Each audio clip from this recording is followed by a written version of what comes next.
I'm sorry to let you guys down if I was kind of dead and didn't play well. It's just I kind of got in a bad head and I couldn't get myself out of it. It's just been a weird day. I can't even think of any games that I could post from tonight's games to put up and put in a VOD. And sometimes when you don't have a good time, you gotta just cut it off. There's a thing called a stop win and there's a thing called a stop loss.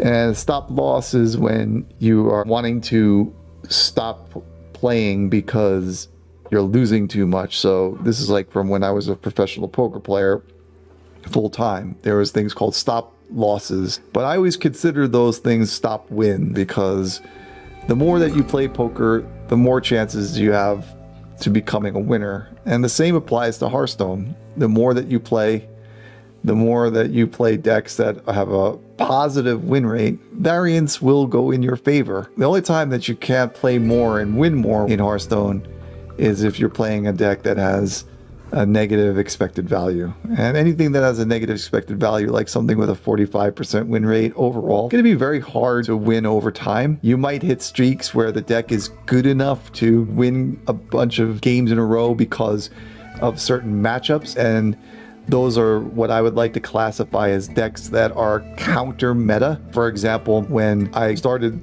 this season, so I decided, let me play Big Warrior. And I played Big Warrior, and the reason why I did well with Big Warrior was because there was a lot of hunters in the meta. And a lot of times when people are starting to play in the new season, they will use a hunter in order to try to just rank up very quickly, because the hunters are good, their games are fast, generally a positive win rate against many of the dummies who try to play weird things like me.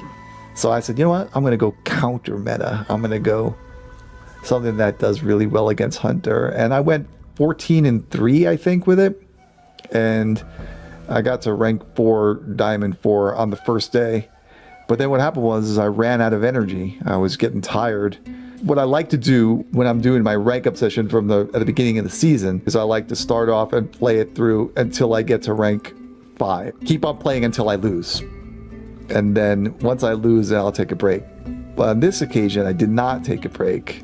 I went 14-3, and then I kept on playing, and the meta at Diamond rank 5 changed a lot. There wasn't as many hunters on there. I started facing more of the opposition, like mages and things. So it's always interesting, and that's one of my favorite parts of Hearthstone, is that when you're playing the game, you can see how, as far as rank tier is concerned, Diamond rank 5 versus even Diamond rank 10 or whatever, Legend, you can see how the meta changes and people play different things. So it's always the most exciting part for me. I'm a scholar of the game. I study this game a lot more than I play, because, quite honest with you, when you sit down and you play it for a long time, the grind is real, man. The grind in Hearthstone is real. And if you're getting to Legend, sometimes it'll take you 12, 16 hours unless you go on a really good run. Good luck to anybody that wants to sit down and do the grind.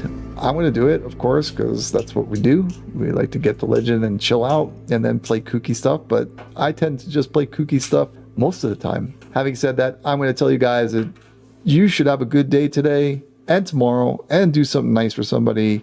My name is VengaDragon. Thank you so much for watching, and I'll see you probably tomorrow or Wednesday. See you soon, guys. I'm out of here.